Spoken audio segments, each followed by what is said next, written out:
آخری سوال ہے علی بھائی، کیا اسلام میں ٹرانسجینڈرز کے نماز جنازہ کا کوئی خاص طریقہ ہے؟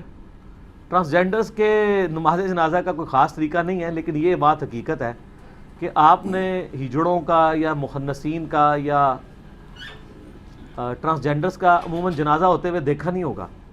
یہ عموماً رات کے وقت خود ہی جنازہ پڑھ کے، جنازہ کیا ان کو نماز بھی نہیں پڑھنی آتی، یہ تو اللہ بھلا کرے تبلیغی جماعت کا جنہوں نے پہلی دفعہ ان کو بھی کوئی انسانیت میں سمجھتے ہوئے ان کی جماعتیں نکالنی شروع کی ہیں، ان میں دعوت و تبلیغ کا کام شروع کیا ہے۔ ہجڑوں کی جماعتیں باقاعدہ نکلتی ہیں تبلیغی جماعت کی جناب، انہوں نے اس پورشن کو ان اٹینڈڈ نہیں چھوڑا، اور بڑے بڑے نیک ہجڑے ہیں جو اپنے سارے کام چھوڑ کے ان کاموں میں آ چکے ہیں۔ جنازے کا اس لیے ہوتا ہے کہ جنازہ عموماً ان کا پبلکلی پڑھا نہیں جاتا، رات کے اندھیرے میں یہ خود ہی پڑھ کے دفنا دیتے ہیں، اس وجہ سے عام لوگوں میں ان کے اناؤنسمنٹ بھی نہیں ہوتی ہے، ایک پوری کمیونٹی میں رہ رہے ہوتے ہیں، حتیٰ کہ جن گھروں میں کوئی ہجڑے پیدا بھی ہو جائیں ہجڑے آ کے لے جاتے ہیں، حالانکہ ماں باپ کو بھی ایسا نہیں کرنا چاہیے، یہ بھی معاشرے کا حصہ ہے، آپ ان کو یعنی پالیں۔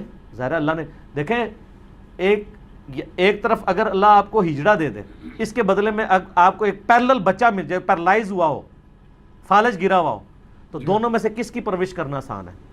ہجڑے کی۔ تو اللہ کا شکر ادا کریں، اگر کسی کے گھر ہو جاتا ہے تو کہیں شکر ہے یا اللہ اس کو آزاد تو نے پورے دیے، ایک چیز ڈسیبل رکھی نا، تو یہ معاشرے میں بڑا یہ پسا ہوا طبقہ ہے۔ اور میں آپ کو پرسنلی بتاؤں، میں عموماً فقیروں کو جھڑکی تو نہیں دیتا ہوں، لیکن مال پانی بھی نہیں دیتا، مجھے پتہ زیادہ پروفیشنل ہوتے ہیں، لیکن مجھ سے اگر کوئی ہجڑا آ کے مانگتا ہے نا تو میں ضرور دے دیتا ہوں۔ یہ پسا ہوا طبقہ ہے اس معاشرے کا، حقیقت بات ہے، اگرچہ اس میں کئی لوگ پروفیشنل بھی بنے ہوئے ہیں، لیکن ظاہر ہمارے پاس تو کوئی جج کرنے کا طریقہ نہیں ہے کہ کون پروفیشنل ہے۔ باقی ایک چیز ہے، یہ بڑے آرگنائز ہیں، ان کا آپ لوگوں تو ایک امیر کے اوپر متفق نہیں ہو رہے، ایک سیاسی جماعت ہے وہ دوسرا پولیٹیکل لیڈر کو نہیں مانتی ہے، ٹھیک ہے، لیکن ہجڑوں کے اندر ہر شہر کے اندر ایک ان کا لیڈر ہوتا ہے، اس کو کیا کہتے ہیں؟ بیبے بھی کہتے ہیں، گورو بھی کہتے ہیں، اور یہ پوری دنیا میں ہے، امریکہ میں، یورپ میں، آپ یوٹیوب پہ پورے پروگرام دیکھیں ان کے اوپر، مختلف چینلز نے کیے ہوئے ہیں۔ تو پھر ملکی لیول پہ بھی ایک ہوتا ہے، پھر جب کوئی فوت ہوتا ہے تو اس کی جگہ سکسیسر اس کا بنایا جاتا ہے، پورا ان کا ایک آرگنائز سسٹم چل رہا ہوتا ہے۔ باقی یہ ہے کہ ان میں بھی بریلوی بھی ہیں، دیوبندی بھی ہیں، اہل حدیث بھی ہیں، شیعہ بھی ہیں، فرقے تو ہیں ہی ہیں نا، تو وہ اسی طریقے سے چل رہے ہیں۔ نفرت نہیں کرنی چاہیے، اور میں یہ سمجھتا ہوں کہ صرف ہجڑوں کا مسئلہ نہیں ہے، جو لوگ نارمل مرد ہیں نا انہوں نے بھی ان کو اعلی کار بنایا ہوا ہے اپنا، سب سے بڑے مجرم اس حوالے سے وہ بھی ہیں، گورنمنٹ بھی مجرم ہے کہ ان کے کوئی حقوق دے۔ جس طرح پچھلی دفعہ چیف جسٹس نے نوٹس لیا تو کم از کم ان کو شناختی کارڈ والا ایشو تو ریزالو ہوا، اب یہ نوکری بھی حاصل کر سکتے ہیں، ڈکلیئرڈ بھی ہو سکتے ہیں شناختی کارڈ کے اوپر، ورنہ ان کے لیے بڑی مشکل ہو گئی تھی، اور کئی لوگوں کو نوکریاں ملی بھی ہیں، بڑے بڑے پڑھے لکھے ہجڑے بھی موجود ہیں۔ اور نفرت بالکل نہیں کرنی چاہیے، معاشرے کا پسا ہوا طبقہ ہے، بہت زیادہ پسا ہوا طبقہ ہے، ان کے ساتھ حسن سلوک کرنا چاہیے۔ یعنی میں اس ویڈیو کی وساطت سے، چونکہ میرا پیغام پوری دنیا میں لوگوں تک پہنچتا ہے، باقی آپ کسی کے میڈیکل ٹیسٹ کروانے کے پیچھے درپے نہ ہو، وہ اس کا معاملہ ہے، اللہ کا معاملہ ہے۔ کسی کے گھر پیدا ہو جائے وہ ہجڑوں کے حوالے نہ کرے کہ اس کو وہ برائی میں ڈال دیں گے، وہ اسی قسم کی وہ قوم لوط والا عمل شروع کر دیں گے، اس کا وبال بھی آپ کے اوپر ہوگا۔ پالیں، کئی لوگ ہیں جنہوں نے بچے پالے ہیں، لیکن بعد میں یہ ظلم بھی نہ کریں کہ ایسے بچوں کی آپ شادی کرا کے لوگوں کو آزمائش میں ڈال دیں، لوگوں کی بچیاں جو ہیں وہ آزمائش میں ڈال دیں، ایسا بھی نہیں ہونا چاہیے، ورنہ مصیبت کھڑی ہو جاتی ہے۔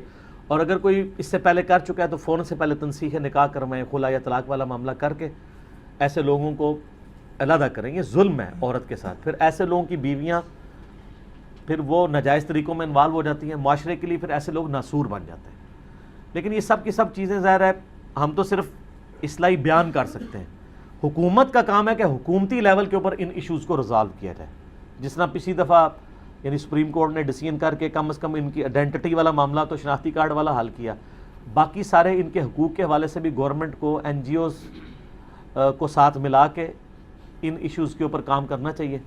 لیکن یہاں پہ تو جو نارمل مرد و عورت ہیں ان کے حقوق کا بھی مسئلہ ہے، ان بیچاروں کو کس نے پوچھنا ہے؟ لیکن مجھے حیرانگی یہ ہے کہ جو دیندار لوگ ہیں جب وہ اس طرح کے کام کر رہے ہوں اور ان کے ساتھ چھیڑ خانیاں کر رہے ہوں اور مذاق کا ذریعہ بنایا ہوتا ہے، کہیں بیچارے کہیں سے گزر جائیں لوگ آوازیں کستے ہیں، پھبتیاں لگاتے ہیں، اور وہ بھی آگے سے مطلب اس طرح کرتے ہیں، تو خاموشی کا بائیکاٹ کرنا چاہیے، لوگوں کو منع کرنا چاہیے، یار یہ اللہ کی مخلوق ہے، اللہ نے پیدا کی ہے، آپ بھی ایسے ہو سکتے تھے، اللہ نے ان کو ایسا کیا ہے. جی ان کو یا اگر وہ خود بھی ہوئے ہیں تو اپنے حالات و واقعات کی وجہ سے ہوئے ہیں. ہو سکتا ہے آپ پہ یہ حالات و واقعات آتے آپ اس سے بھی زیادہ برا پرفارم کرتے ہیں. میں تو ہمیشہ ورسٹ کنڈیشن کو دیکھتا ہوں. اللہ کا شکر ادا کرنا چاہیے اور قطعاً کسی کے ساتھ اس طرح کی یعنی دشمنی والا رویہ نہ رکھیں, نہ کسی کا ٹھٹا اور مذاق اڑائیں, اللہ سے ڈریں. ایک مسلمان کا یہ ایٹیچیوڈ ہونا چاہیے. ٹھیک ہو گیا؟ ختم ہو گئے سوال. جی اللہ تعالیٰ سے دعا ہے جو حق بات میں نے کہی اللہ تعالیٰ ہمارے دلوں میں راسخ فرمائے. اگر جذبات میں میرے منہ سے کوئی غلط بات نکل گئی اللہ تعالیٰ ہمارے دلوں سے محو کر دے. ہمیں کتاب و سنت کی تعلیمات پر عمل کر کے دوسرے بھائیوں تک پہنچانے کی توفیق عطا فرمائے. آمین. سبحانک اللہم و بحمدک اشہد ان لا الہ الا انت استغفرک و اتوب الیک وما علینا الا البلاغ المبین. جزاکم اللہ خیرا جزاکم اللہ خیرا و احسن الجزاء.